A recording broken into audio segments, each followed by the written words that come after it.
کا بہترین اجر عطا فرمائے، کوئی غم نہ دے سوائے غم اہل بیت کے۔ اللہ کو دعاؤں کی ایک دعا، میرے اللہ قبر کی پہلی رات ہو زیارت امیر نصیب فرمائے، قیامت کا دن ہو شفاعت شبیر نصیب فرمائے، محشر کے روز ایک ہاتھ میں قرآن ایک ہاتھ میں دامن اہل بیت نصیب فرما، ہمارے آخری وارث حضرت حجت کے ظہور میں تعجیل فرما، ہمیں امام کے انوار و انصار میں شامل فرما، اور ہر عزادار کو مرنے سے پہلے لازمی ایک مرتبہ تمام زیارات مقدسہ کی زیارت نصیب فرما، تمام دعاؤں کو قبولیت تک پہنچا۔ سہارا درود کے لیے مل کے بلند آواز سے صلوات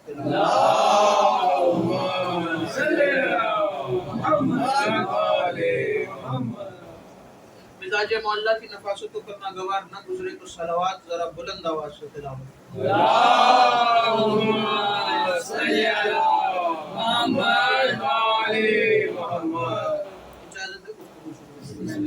مجلس عزا بسلسلہ شہادت امیر المومنین امام المتقین علی ابن ابی طالب علیہ السلام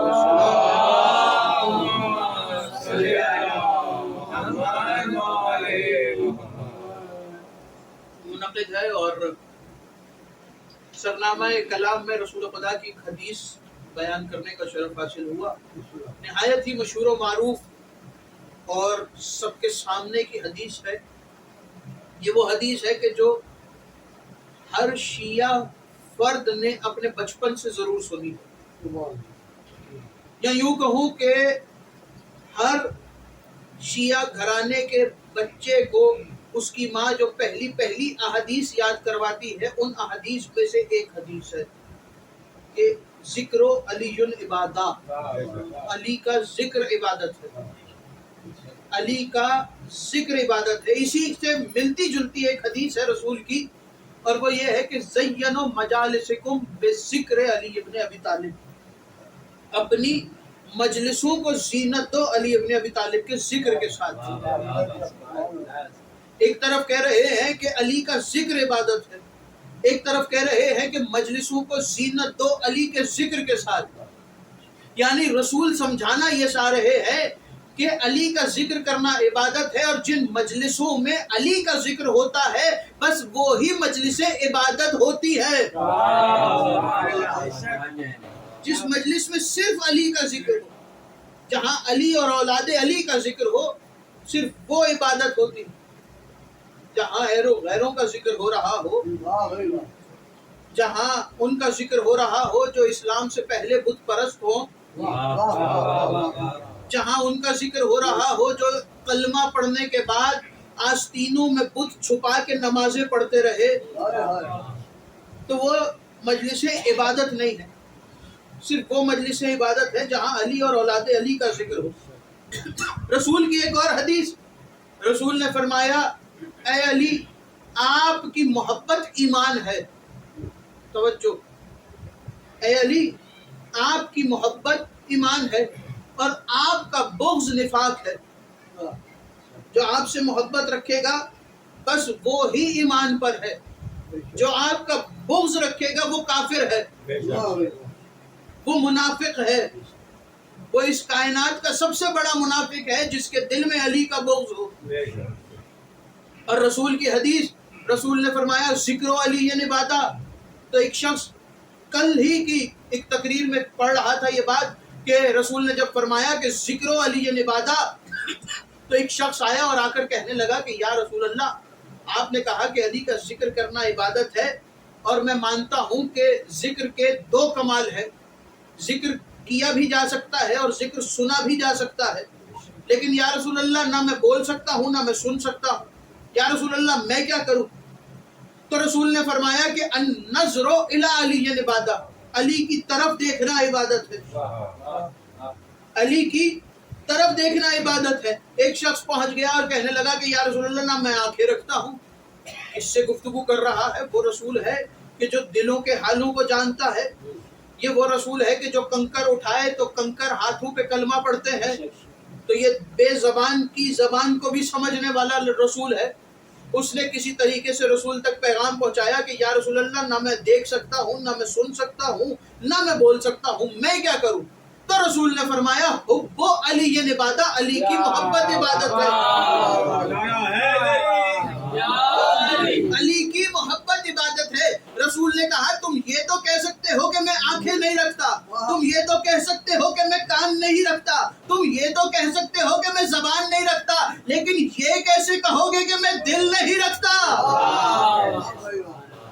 یہ تو کوئی نہیں کہہ سکتا کہ میں دل نہیں رکھتا، دل تو سب کے پاس ہے۔ تو علی کی محبت عبادت ہے، علی کو اپنے دل میں بسا لو، یہی عبادت ہے۔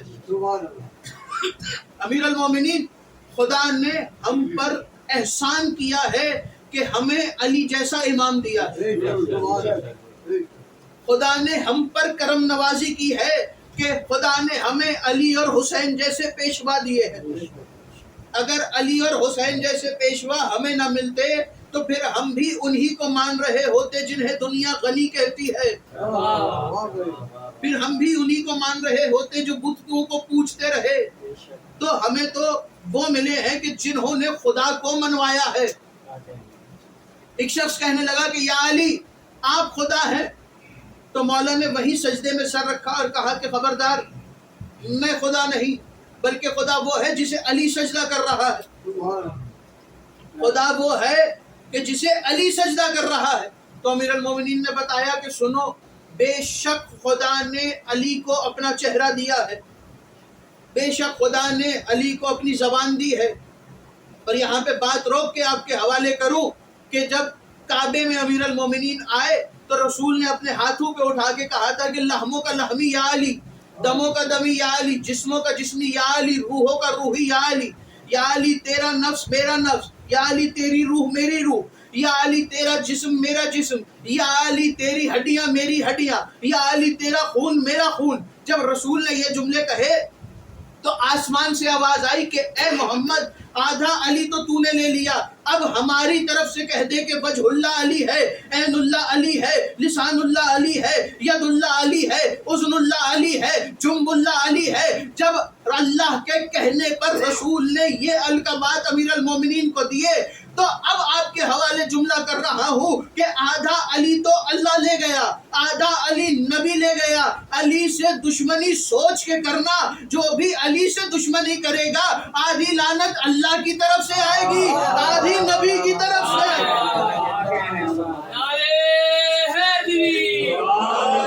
تو علی کی محبت عبادت، علی کا ذکر عبادت ہے۔ امیر المومنین کہاں آئے؟ کعبے میں آئے۔ اب ذرا سا قرآن کی طرف چلیے، اور قرآن کے اندر خدا کہہ رہا ہے کہ اے میرے فرشتوں، اے میرے ملائکہ، اور یہ وہ مقام ہے کہ جب خدا نے اپنے تمام ملائکہ کو جمع کیا، ایک مقام پر سب کو جمع کر کے اکٹھا کر کے کہا اے میرے ملائکہ، جب میں اپنی روح کو آدم کے پتلے میں پھونک دوں تو تم سب اسے سجدہ کر دو۔ کیا کہا؟ آدم کو سجدہ نہیں کرنا، جب میں اپنی روح کو پھونکوں تب تم سجدہ کرنا۔ سجدہ خدا پہلے بھی کروا سکتا تھا، کیونکہ پتلا تیار کرنے کے بعد تاریخ کہتی ہے کہ آدم کا پتلا کئی ہزار سال تک پڑا رہا اور بے جان پڑا رہا۔ پھر خدا نے کہا کہ جب میں اپنی روح اس میں ڈال دوں، جب اپنی روح پھونک دوں تب تم اسے سجدہ کرنا۔ تو یعنی کہ اس کا مطلب یہ ہے کہ سجدہ آدم کو نہیں ہوا، سجدہ روح کو ہوا۔ توجہ، سجدہ آدم کو نہیں ہوا، سجدہ روح کو ہوا۔ اور ابلیس نے سجدے کا انکار کیا، تو یعنی کہ ابلیس نے آدم کے سجدے کا انکار نہیں کیا، ابلیس نے روح کے سجدے کا انکار کیا۔ توجہ، ابلیس نے روح کے سجدے کا انکار کیا۔ اور روح کیا ہے؟ تو رسول نے کہا کہ الروح من امر ربی، روح اللہ کے امروں میں سے ایک امر ہے، روح اللہ کا امر ہے۔ الروح من امر ربی، روح اللہ کا امر ہے۔ رسول نے فرمایا روح اللہ کا امر ہے، یعنی کہ ابلیس نے اللہ کے امر کو سجدہ کرنے سے انکار کیا، ابلیس نے اللہ کے امر کو سجدہ کرنے سے انکار کیا۔ جب تک آدم کا پتلا رہا خدا نے یہ نہیں کہا کہ آدم کو سجدہ کرو، خدا نے کہا جب میں اس میں اپنی روح پھونک دوں پھر اسے سجدہ کرنا۔ یعنی کہ سجدہ آدم کو نہیں ہوا، سجدہ روح کو ہوا ہے۔ آدم کے اندر روح آئی تو آدم لائق سجدہ بنے، آدم کے اندر روح آئی تو آدم لائق سجدہ بنے۔ اب ذرا آسمان کو چھوڑ کے زمین کی طرف آنا میرے ساتھ، اور زمین پر اس مقام پہ آنا کہ جو زمین کا این سینٹر ہے، جو زمین کا درمیان ہے، جو زمین کا وسط ہے۔ زمین کے وسط میں خدا نے اپنا گھر بنایا، اور گھر کا خدا نے بنیاد رکھوائی آدم کے ہاتھوں سے، گھر کی بنیاد رکھوائی خدا نے آدم کے ہاتھوں سے۔ پھر ابراہیم سے کہا ابراہیم اس گھر کی دیواروں کو تعمیر کرو، ابراہیم اس گھر کی دیواروں کو تعمیر کرو۔ ابراہیم نے خدا کا گھر نہیں بنایا، ابراہیم نے خدا کے گھر کی دیواروں کو بلند کیا ہے۔ خدا کے توجہ، ابراہیم نے خدا کے گھر کی دیواروں کو بنایا ہے۔ کعبے کی بنیاد زمین بننے کے بعد سب سے پہلے حضرت آدم نے رکھی۔ جب آدم دنیا میں آئے تو حضرت آدم کو تاریخ کہتی ہے کہ خدا نے جس جگہ پہ اتارا وہ آج کے وقت میں سری لنکا کا شہر سری لنکا ہے، جہاں حضرت آدم آئے۔ جب جنت سے نکالے گئے اور دنیا میں پہلی مرتبہ حضرت آدم آئے تو آج کے دور میں جو سری لنکا ہے اس مقام پہ حضرت آدم آئے۔ اور جناب حوا کو کہاں اتارا؟ جو آج کے دور کا جدہ ہے یہاں حضرت حوا آئی، اور جدہ کا نام بھی جدہ اسی لیے رکھا گیا کہ حضرت حوا تمام انسانیت کی جدہ ہے۔ جدہ کہتے ہیں دادی کو، جدہ عربی میں دادی کو کہتے ہیں۔ جس مقام پر حضرت حوا آئی اس مقام کا نام جدہ رکھا گیا، اور آج بھی اس کا وہی نام ہے جو حضرت حوا کے نام پہ رکھا گیا۔ تو حضرت آدم جب دنیا میں آئے تو خدا نے کہا کہ آدم یہ زمین کا درمیان ہے، یہاں میرے گھر کی بنیاد رکھو۔ تو حضرت آدم نے کہا کہ میرے اللہ تو نے تو رہنا نہیں، تو لامکان ہے، جسم و جسمانیت سے مبرہ ہے، تیرا مکان سے کیا کام، تیرا گھر سے کیا کام؟ تو کہا کہ آدم یہ ہمارا حکم ہے، ہمارے حکم کی تعمیر کر کے یہاں پہ ہمارے گھر کی بنیاد رکھو۔ آدم نے اس زمین کو مقرر کیا جہاں خدا کا گھر بنانا تھا، اس زمین کو آدم نے مقرر کیا، بنیاد رکھی۔ جب کوئی بلڈنگ بنتی ہے تو پہلے اس کی بنیاد بنتی ہے، پھر بعد میں اس کو اونچائی تک لے کے جایا جاتا ہے۔ حضرت آدم نے بنیاد رکھی، آدم نے بنیاد رکھی، اور یہ یاد رکھیے گا کہ یہ وہ مقام ہے کہ پوری کائنات میں بھی اگر عذاب آ جائے تو اس جگہ پہ عذاب نہیں آئے گا۔ پوری کائنات میں بھی عذاب آ جائے لیکن اس جگہ پہ عذاب نہیں آئے گا۔ اس کی دلیل میں آپ کے حوالے قرآن سے کر رہا ہوں۔ حضرت نوح کا دور ہے، حضرت نوح جب اس مقام پہ پہنچے تو جہاں کعبہ ہے اس مقام پہ حضرت نوح نے خیمہ لگا دیا تاکہ ایک گھر نما جگہ بن جائے اور لوگوں کو پتہ چلے کہ یہ خدا کا گھر ہے۔ اس بنیاد کے اوپر حضرت نوح نے جب خیمہ لگا دیا اور حضرت نوح کو حکم ملا کہ اے نوح کشتی بناؤ، نوح نے کشتی بنائی، اور لوگ مذاق اڑاتے رہے کہ نوح اس صحرا میں تو کشتی کا کیا کرے گا؟ تو اس کے بعد جب پوری دنیا پانی کے اندر ڈوب گئی، یہ واحد خطہ ہے جہاں حضرت نوح کے دور میں عذاب نہیں آیا۔ پانی کا جو عذاب، پوری دنیا جس میں برباد ہو گئی، پوری دنیا جس میں تباہ ہو گئی، پوری انسانیت جس میں ختم ہو گئی، صرف یہ وہ واحد حصہ ہے جہاں پانی نہیں پہنچا۔ حضرت نوح کے بعد حضرت ابراہیم آئے، حضرت ابراہیم سے کیا کہا؟ اے ابراہیم اس کی دیواروں کو بلند کرو، ہمارے گھر کی تعمیر کرو۔ حضرت ابراہیم نے گھر کی تعمیر شروع کی اور آواز دے کے کہا کہ میرے اللہ میں تیرے گھر کی تعمیر کر رہا ہوں، مجھے یہ بتا کہ مجھے اس کی اجرت میں کیا ملے گا۔ توجہ، مجھے اس کی اجرت میں کیا ملے گا، یعنی کہ یہ گھر جو میں بنا رہا ہوں اس کی مزدوری کیا ملے گی۔ تو خدا نے کہا کہ ابراہیم کیا چاہتے ہو، ہم تمہیں کیا دیں؟ تو ابراہیم نے کچھ چیزیں مانگی تو خدا نے انکار کیا۔ آخر میں خدا نے کہا کہ ابراہیم ہم تمہارے لیے اتنا کر سکتے ہیں، چونکہ تم میرے علی کے گھر کی تعمیر کر رہے ہو، میں تمہاری نسل میں امامت کو رکھتا ہوں، اور اے ابراہیم صرف تمہاری نسل میں نہیں بلکہ تمہیں نبوت کے ساتھ ساتھ امامت بھی دے رہا ہوں۔ ابراہیم واحد نبی ہے جو نبی بھی ہے اور امام بھی ہے۔ حضرت ابراہیم کو امام بنایا، اور کیوں بنایا؟ کعبہ بنانے کی اجرت میں بنا دیا گیا۔ حضرت ابراہیم نے کہا میرے مالک تو نے مجھے امام بنا دیا، میری نسل میں امامت رکھ دی، لیکن یہ اجرت تھوڑی ہے اور تو نے کام زیادہ لیا ہے۔ توجہ، اجرت تھوڑی ہے، کام زیادہ ہے۔ کہا ابراہیم کیا مانگتے ہو؟ کہا میرے مالک زیادہ کچھ نہیں، بس مجھے اس کے شیعوں میں سے قرار دے دے،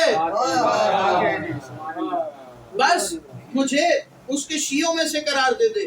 کس کے شیعوں میں سے قرار دے دے؟ کہا جس کا شیعہ ہونا نجات کی ضمانت رکھتا ہے، جس کا شیعہ ہونا اس بات کا ثبوت ہے کہ آپ کو نجات لازمی ملے گی، اس لیے کہ آپ ایسی ہستی کے شیعہ ہیں۔ تو حضرت ابراہیم کو کعبہ بنانے کی اجرت میں امامت بھی ملی، ان کی نسل میں نبوت اور امامت بھی چلی، اور تیسری چیز حضرت ابراہیم کو شیعہ بنایا گیا، حضرت ابراہیم کو شیعہ بنایا گیا۔ یہ تین چیزیں حضرت ابراہیم نے کعبہ بنانے کی اجرت میں لی ہیں۔ کعبہ، حضرت ابراہیم نے کعبے کی دیواروں کو بلند کر دیا۔ حضرت ابراہیم نے آواز دے کے کہا میرے مالک کعبہ تو نے بنوا لیا، یہ بتا تو نے اس کا کرنا کیا ہے؟ توجہ، میرے مالک تو نے اس گھر کا کرنا کیا ہے؟ کہا ابراہیم ابھی انتظار کرو، ابھی وقت ہے، ابراہیم انتظار کرو، ابھی وقت ہے، تمہارے سوال کا جواب تمہیں ضرور ملے گا۔ ابراہیم انتظار کرتے رہے۔ ابراہیم کے بعد موسیٰ نبی آئے۔ موسیٰ نبی نے پوچھا کہ میرے مالک تو نے گھر تو تعمیر کروا دیا، لیکن اس گھر کا کرے گا کیا؟ تو لامکان ہے، تو جسم و جسمانیت سے مبرہ ہے، تو نے تو زمین پہ آنا نہیں ہے، اس گھر کا کیا کام ہے؟ حضرت موسیٰ کے بعد دیگر انبیاء آئے، انہوں نے بھی یہی سوال کیا۔ حضرت عیسیٰ آئے، حضرت عیسیٰ نے بھی یہی سوال کیا۔ حضرت عیسیٰ کے بعد کئی سو سال کے بعد رسول خدا کو اس دنیا میں سلطان الانبیاء بنا کے اتارا۔ سلطان الانبیاء بنا کے حضرت محمد مصطفیٰ کو جب اتار دیا، کچھ عرصہ گزرا، 30 عام الفیل کا دن تھا، 13 رجب کا دن تھا، رجب کا مہینہ تھا، 13 تاریخ تھی کہ خدا نے کہا کہ اے محمد مصطفیٰ، میں خدا یہ چاہتا ہوں کہ جیسے آدم کے اندر روح کو ڈال کے آدم کو لائے کے سجدہ بنایا تھا، ایسے ہی کعبے میں اپنی روح کو اتار کے کعبے کو لائے کے سجدہ بنا دو۔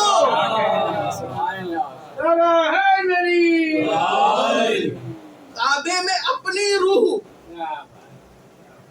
آدم میں روح کو اتارا ہے، کعبے میں اپنی روح کو اتارا ہے۔ علی امیر المومنین کا ایک لقب ہے روح اللہ، اللہ کی روح۔ اور اب جملہ سنیے گا، میں نے کہا تھا آدم کے اندر جو روح پھونکی وہ اللہ کا امر ہے۔ ایک امر کا انکار جس نے کیا، پوری کائنات آج بھی اس پہ لعنتیں کر رہی ہے۔ توجہ، ایک امر کا انکار کر کے ابلیس لعنتی بن گیا۔ اے دنیا والوں، ایک امر کا انکار کرنے والا لعنتی ہوتا ہے تو گھر جا کے سوچنا جو اولی الامر کا انکار کر دے، جو اولی الامر کا انکار کر دے۔ آدم کی روح امر ہے، علی اولی الامر ہے۔ جتنے بھی کائنات میں امر ہے، علی ان سب کے اوپر حاکم ہے، علی اولی الامر ہے، تمام امروں کے مالک ہے علی۔ موت امر ہے، علی اولی الامر ہے۔ روح امر ہے، علی اولی الامر ہے۔ فرشتے امر ہیں، علی اولی الامر ہے۔ کائنات میں جتنی شے امر ہیں، علی اولی الامر ہے۔ تو خدا نے کہا کہ میں نے جس طرح آدم کے اندر روح کو ڈال کے اسے لائے کے سجدہ بنایا، ایسے ہی کعبے میں روح کو ڈال کے کعبے کو لائے کے سجدہ بنا رہا ہوں۔ کعبہ علی کے آنے سے پہلے لائے کے سجدہ نہیں تھا، کعبے میں بت موجود تھے۔ علی کے آنے کے بعد علی کے ہاتھوں سے بتوں کو توڑوایا، علی کو کعبے میں بھیجا، پھر کعبے کے بتوں کو توڑوایا۔ اور یہاں پہ یہ بھی سن لیجئے کہ رسول اللہ جب نماز پڑھتے تھے تو رسول اللہ کا رخ بیت المقدس کی طرف ہوتا تھا، جو آج فلسطین کے اندر ہے۔ ایک دفعہ مل کے بلند آواز سے صلوات پڑھیں، تھوڑا تھوڑا سا اندر کی طرف تشریف لے آئیں۔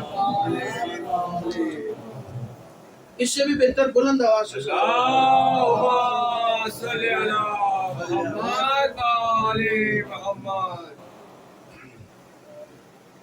توجہ ہے آپ حضرات کی میری طرف؟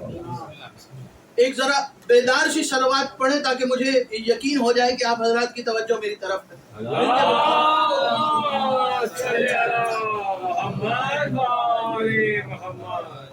تو توجہ مکمل طور پر میری طرف رکھیے گا۔ ایک مقام تک لے کے جانا چاہ رہا ہوں اور وقت نہایت ہی کم ہے۔ علی اولی الامر اور روح امر ہے۔ کعبہ روح کے بعد لائق سجدہ بنا۔ رسول جب نماز پڑھتے تھے تو جو فلسطین میں آج بیت المقدس ہے، اس کی جانب ہمارا قبلہ اول، اس کی جانب رخ کر کے رسول نماز پڑھا کرتے تھے۔ لیکن رسول کے دل میں ایک خیال روز آتا تھا جب نماز پڑھتے تھے کہ میرے مالک، تو نے بیت المقدس کو تعمیر نہیں کروایا۔ بیت المقدس خدا کا گھر بنا، لیکن اس کو بنانے کا حکم خدا نے نہیں دیا۔ اے میرے مالک، جس گھر کو تو نے بنانے کا حکم دیا، جس گھر کو تو نے خود تعمیر کروایا، یہ بتا کہ اس گھر کی جانب رخ کر کے نماز کیوں نہیں ہوتی؟ اس گھر کی جانب رخ کر کے سجدہ کیوں نہیں ہوتا؟ تو رسول روز سوچتے تھے، لیکن خدا کہتا تھا کہ اے محمد انتظار کرو، اے میرے حبیب انتظار کرو۔ جب علی آ گئے، علی کے ہاتھوں سے خدا نے بتوں کو توڑوا دیا، تو جیسے ہی رسول نے نماز شروع کی، درمیان نماز میں آیت آئی کہ اے میرے حبیب اپنے رخ کو تبدیل کرو۔ بیت المقدس سے رخ کو تبدیل کروا کے خدا نے کعبے کی طرف کیا۔ تو کعبہ لائق سجدہ کب بنا؟ جب علی آ گئے۔ علی کی وجہ سے کعبہ قبلہ بنا ہے، علی کی وجہ سے کعبہ قبلہ بنا ہے۔ اور یہاں پہ یہ بات سن لیجئے کہ یہ واحد گھرانہ ہے کہ جو جب دنیا میں آتا ہے تو اپنی ملکیت میں آتا ہے، جب دنیا میں آ کے پہلا سجدہ کرتا ہے تو اپنی ملکیت پہ سجدہ کرتا ہے، دنیا میں رہتے ہوئے جتنے سجدے کرتا ہے اپنی ملکیت کے اندر کرتا ہے، جب شہادت پاتا ہے تو اپنی ملکیت میں شہادت پاتا ہے، اور جب دفن ہوتا ہے تو اپنی ملکیت میں دفن ہوتا ہے۔ کیسے؟ دلیل میں آپ کو دیتا ہوں۔ علی کو خدا نے کعبے میں اتارا، کعبہ خدا کا گھر ہے لیکن ملکیت علی کی ہے۔ کعبہ گھر خدا کا ہے لیکن خدا نے ملکیت علی کی بنائی ہے۔ علی کعبے میں آئے، دنیا والوں کو بتایا کہ دنیا والوں، کعبہ گھر خدا کا ہے لیکن ملکیت میری ہے۔ امیر المومنین مدینہ میں جس جگہ رہتے رہے، وہ جگہ امیر المومنین کی اپنی خریدی ہوئی تھی۔ جتنا عرصہ مدینہ میں رہے، اسی گھر کے اندر اسی مسجد جو رسول اللہ نے اپنے ہاتھوں سے تعمیر کری تھی، مسجد نبوی جسے کہتے ہیں، وہ رسول اللہ کی اپنی خریدی ہوئی زمین پر تعمیر ہوئی ہے۔ یعنی کہ یہ جتنے بھی سجدے کرتے ہیں اپنی زمین پر کرتے ہیں۔ اس کے بعد جب امیر المومنین کوفہ آئے، تو کوفہ میں آنے کے بعد سب سے پہلے امیر المومنین نے جو کام کیا، وہ کام امیر المومنین نے یہ کیا کہ آتے کے ساتھ ہی کوفہ میں اپنا گھر بنوایا، اپنے گھر کو خریدا۔ جس گھر کو آج آپ جا کے زیارت کرتے ہیں، بیت امیر المومنین کی، خدا آج کے دن وہ گھر آپ سب کو دیکھنا نصیب فرمائے، اور یہ ایام آپ کو کوفہ شہر میں، نجف شہر میں منانا نصیب ہو۔ جس گھر کی زیارت آپ کرتے ہیں، یہ گھر امیر المومنین نے خود خریدا، اور جتنا عرصہ کوفہ میں رہے اسی گھر کے اندر رہے۔ مسجد کوفہ کا جو حصہ ہے اسے بھی امیر المومنین نے خرید لیا تھا۔ یہ مسجد کوفہ بھی امیر المومنین کی ملکیت ہے۔ تو جہاں سجدہ کرا وہاں بھی علی کی اپنی ملکیت تھی، جو جہاں رہتے رہے وہ بھی علی کی اپنی ملکیت تھی، جہاں شہادت ہوئی وہ بھی علی کی اپنی زمین تھی، جہاں مدفن ہوا وہ بھی علی کی اپنی زمین تھی۔ شہادت سے پہلے نجف کا یہ جو خطہ ہے، اسے بھی امیر المومنین نے خود اپنے ہاتھوں سے خریدا تھا۔ اب آئیے ذرا دوسرے امام پہ۔ تو دوسرے امام کی آمد مدینہ میں ہوئی، اپنے بابا کے گھر میں ہوئی۔ تو حسن کی اپنی ملکیت ہے، حسن اپنے ملکیت اپنی زمین میں آئے۔ جب زمین پہ آئے تو پہلا سجدہ اپنی ملکیت پہ کیا، اس کے بعد جتنا عرصہ مدینہ میں رہے اپنی ملکیت، جہاں دفن ہے وہ امام حسن نے اس جگہ کو اپنے ہاتھوں سے خریدا ہے، تو جہاں رہے اپنی ملکیت، جہاں دفن ہوئے، جہاں شہادت پائی اپنی ملکیت۔ اسی طرح تیسرے امام امام حسین، امام حسین جب دنیا میں آئے اپنی ملکیت میں آئے، مدینہ رسول اللہ اور مولا علی کا گھر دونوں کا اپنا خریدا ہوا، رسول اللہ اور مولا علی کے گھر میں آئے اپنی ملکیت ہے حسین کی، کیونکہ باپ اور دادا نانا کی وراثت ہے، تو جو وراثت میں ملتا ہے وہ انسان کی اپنی ملکیت ہوتی ہے۔ حسین اپنی ملکیت میں آئے، اور جب مدینہ چھوڑ کے حسین مکہ میں آئے تو جتنا عرصہ حسین مولا نے مکہ میں رہائش قیام کیا ہے اتنا عرصہ مولا کسی اور کے گھر میں نہیں بلکہ اپنی نانی خدیجہ کبریٰ کے گھر میں رہے۔ جب مکہ سے چلے اور کربلا پہنچے 2 محرم کو، تو کربلا کی زمین پہ قدم رکھنے سے پہلے حسین ابن علی نے کربلا کی زمین کے پیسے دے کر 60,000 دینار میں کربلا کی زمین کو اپنی ملکیت میں کیا۔ جہاں آخری سجدہ کیا وہ بھی حسین کی اپنی ملکیت، جہاں حسین دفن ہے یہ بھی حسین کی اپنی ملکیت۔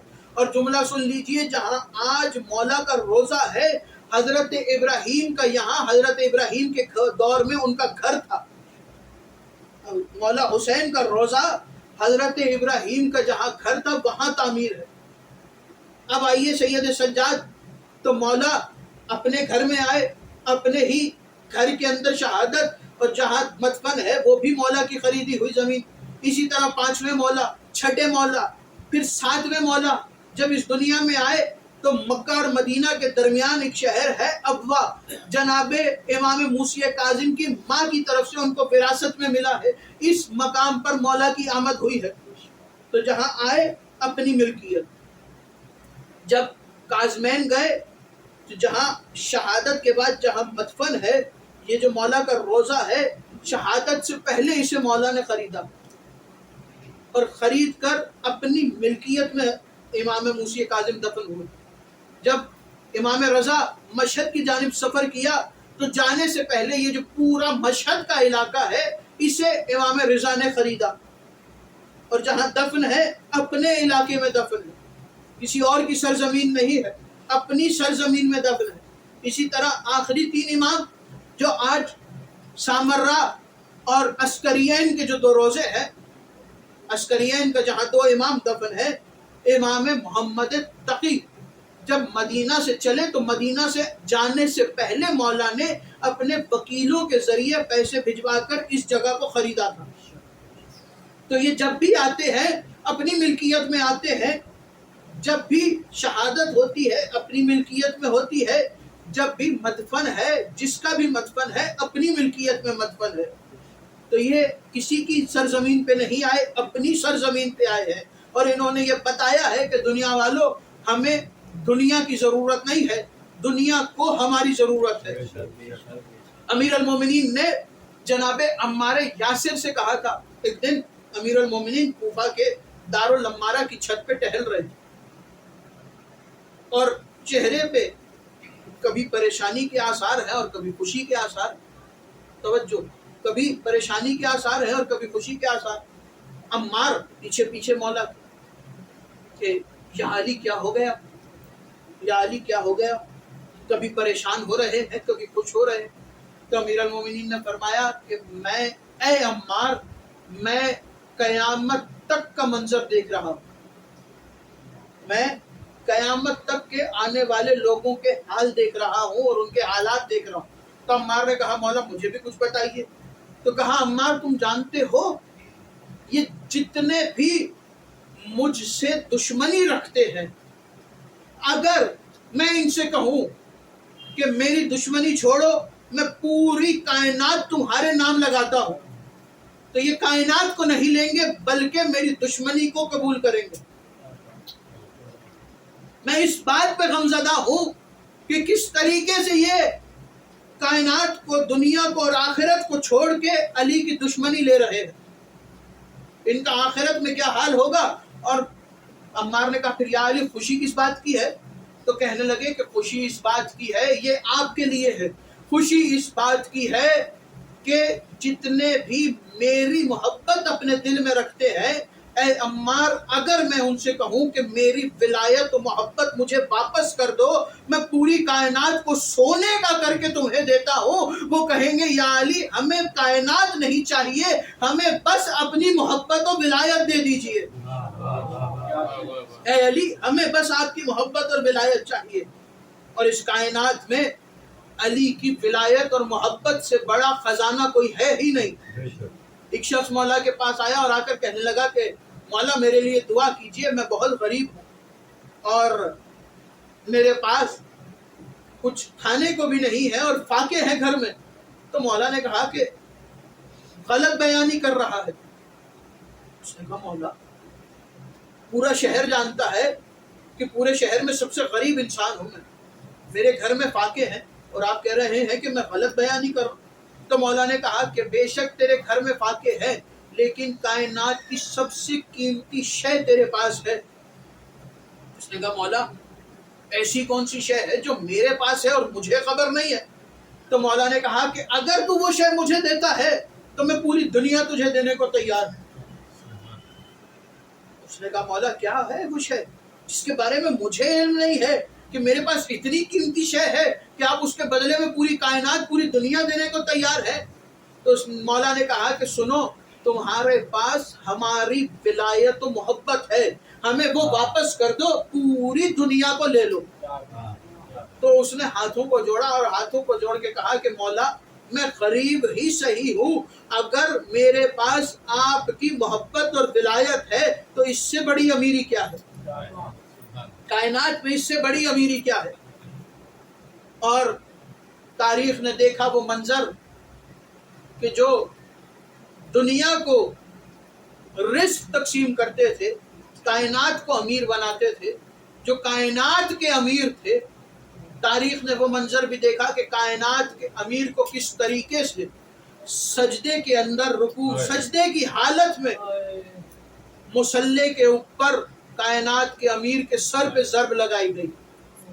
عزادارو جی بھر کے گریا کرنا، جی بھر کے پرسہ دینا، اگلے برس وہی روئے گا جو موجود ہوگا، رونے میں شرمانا نہیں، کیونکہ پرسہ اس ہستی کا ہے کہ جو سب کا پرسہ لینے آتا ہے، پرسہ کائنات کے سب سے بڑے مظلوم کا ہے، پرسہ کائنات کے سب سے بڑے صابر کا ہے۔ عزادارو آج زہرا کو پرسہ دینا ہے امیر المومنین کا، آج حسن اور حسین کو پرسہ دینا ہے امیر المومنین کا، آج رسول خدا کو پرسہ دینا ہے علی ابن ابی طالب کا۔ عزادارو یہ وہی علی ہے کہ جن کی مظلومیت یہ ہے کہ علی کھڑے دیکھتے رہے اور ظالم زوجہ کو تماچے مارتے رہے، علی کھڑے دیکھتے رہے، محسن کی شہادت ہو گئی، علی کے سامنے گھر کے دروازے کو آگ لگا دی گئی۔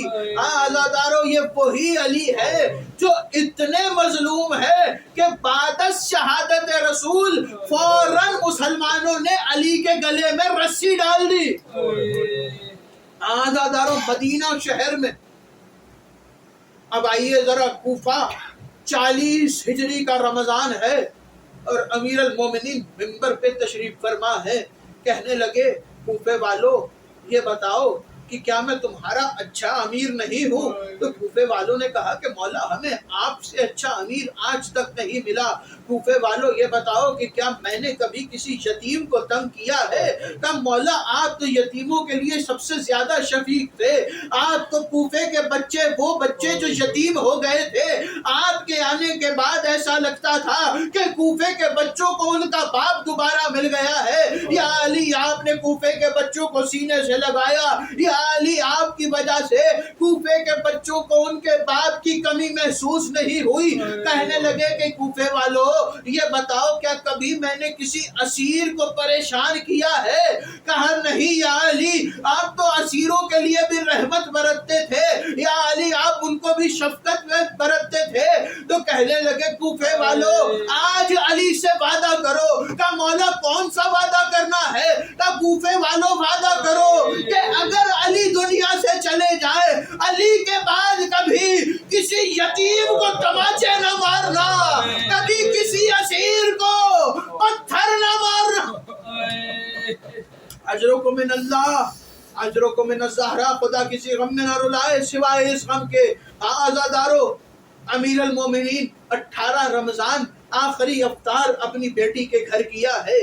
آزادارو, افطار کے بعد تاریخ کہتی ہے کہ جناب زینب و ام کلثوم دونوں روایت کرتی ہے کہ ہم نے آج سے پہلے بابا کی یہ حالت نہیں دیکھی تھی. ہم نے دیکھا کہ بابا حجرے میں چلے گئے اور مصلی عبادت پہ جا کے عبادت کرنے لگے. ابھی کچھ لمحے گزرے تھے کہ بابا باہر آئے اور آ کے آسمان کو دیکھنے لگے. آسمان کو دیکھ کے علی واپس حجرے میں چلے گئے. آزادارو, دوبارہ علی باہر آئے, دوبارہ امیر المومنین نے آسمان کو دیکھا, پھر علی حجرے میں چلے گئے. تیسری مرتبہ علی باہر آئے اور تیسری مرتبہ بلند آواز میں علی نے جملہ کہا, خدا کی قسم وہ رات آ گئی جس کا علی سے وعدہ کیا گیا تھا. آزادارو, اس کے بعد اپنے حجرے میں گئے, چند رکعت نماز اور ادا کرنے کے بعد, تھوڑی سی عبادت کرنے کے بعد ایک مرتبہ علی مصلی سے اٹھے, صحن خانہ میں آئے. صحن خانہ میں آ کے بچوں کو وصیت کی کہ اے بچوں, اگر میرے بعد ان مرغابیوں کا خیال رکھ سکو تو انہیں پال لینا, اگر ان کا دھیان نہ رکھ سکو تو انہیں آزاد کر دینا. یوں لگتا تھا کہ آج کائنات کی ہر شے علی کو مسجد میں جانے سے روک رہی ہے. آزادارو, علی امیر المومنین کائنات کی ہر شے کو اپنے رستے سے ہٹاتے ہوئے مسجد میں پہنچے. گلدستہ اذان پہ امیر المومنین آئے. گلدستہ اذان پہ آ کے امیر المومنین آج اپنی زندگی کی آخری اذان دے رہے ہیں. آزادارو, جب امیر المومنین نے بلند آواز سے کہا اللہ اکبر, آزادارو, علی کے گھر میں کوہرام مچ گیا. کوفے کے گھروں میں یتیموں کے ہاتھوں سے کوزے گر گئے. کوفے کے یتیموں کی مائیں کہنے لگی آج سے پہلے علی کی ایسی اذان نہ سنی, ایسا لہجہ آج سے پہلے نہ سنا. آزادارو, اذان دینے کے بعد مصلی پر آئے. مصلی پر آ کر آزادارو امیر المومنین نے تکبیرۃ الاحرام کہا. آزادارو, پہلے رکعت کی پہلے سجدے میں علی کا سر آیا. یہاں ابن ملجم ملعون دوڑا. ابن ملجم ملعون نے ایسا وار کیا کہ علی کا سر دو پارا ہوا. ایک آواز بلند ہوئی, فزتو برب الکعبہ, خدا کی قسم آج علی کامیاب ہو گیا. مولا کے پیچھے جتنے اصحاب تھے سب کو اس وقت خبر ہوئی جب جبرائیل نے آسمان چھوڑا اور آواز دیتے آتا تھا قد قتل امیر المومنین, قد قتل امیر المومنین, تحطمت واللہ ارکان الہدی, مومنوں کا امیر مارا گیا. کائنات میں ارکان ہدایت کو ڈھا دیا گیا. آزادارو, کلیم میں اٹھایا گیا. مختصر کر دیے میں نے مسائل, بس چند جملے سن لینا.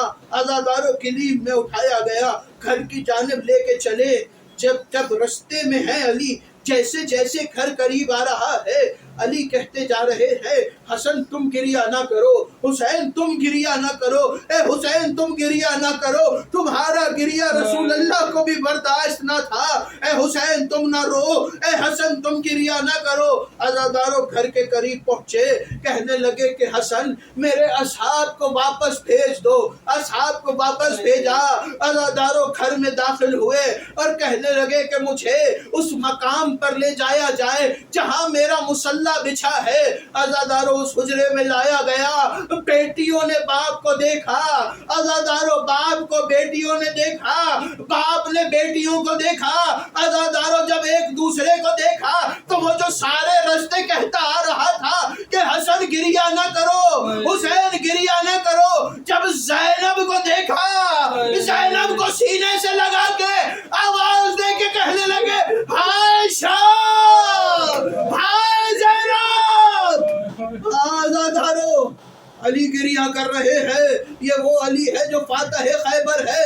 عزادارو آواز دے کے مولا نے کہا کہ جاؤ جا کے طبیب کو بلا کے لاؤ۔ آخری جملہ سن لینا عزادارو، طبیب کو بلوایا گیا، طبیب آیا، کچھ دیر معائنہ کرنے کے بعد طبیب نے خاموشی کے ساتھ اپنے سامان کو سمیٹنا شروع کیا۔ حسین آگے بڑھے اور آگے بڑھ کے کہنے لگے کہ بھائی تو نے ہمیں کچھ بتایا نہیں کہ ہمارے بابا کی حالت کیسی ہے۔ حسن آگے بڑھے، کہنے لگے تو خاموش کیوں ہے، کچھ تو بول، ہمارے بابا کی حالت کیسی ہے؟ تو کہنے لگا کہ بس اتنا کہوں گا کہ اگر آپ کے گھر میں دودھ موجود ہے تو علی کو جتنا ہو سکے اتنا دودھ پلائیے، شاید زہر کا اثر کم ہو جائے۔ ابھی حکیم بات کر رہا تھا، ابھی طبیب بول رہا تھا کہ دروازے پہ دستک ہوئی، کنیز دوڑتی ہوئی گئی، دروازہ کھولا، دوڑتی ہوئی آئی، چیخ مار کے کہنے لگی مولا حسن ذرا دروازے پہ جا کے منظر دیکھیے۔ اب جو حسن آئے کوفے کے یتیم بچے ہاتھوں میں کوزے لے کر، اے مولا ہمارے بابا کو ہمارے عزت الا لعنت اللہ علی قوم الظالمین، ماتم امیر المومنین۔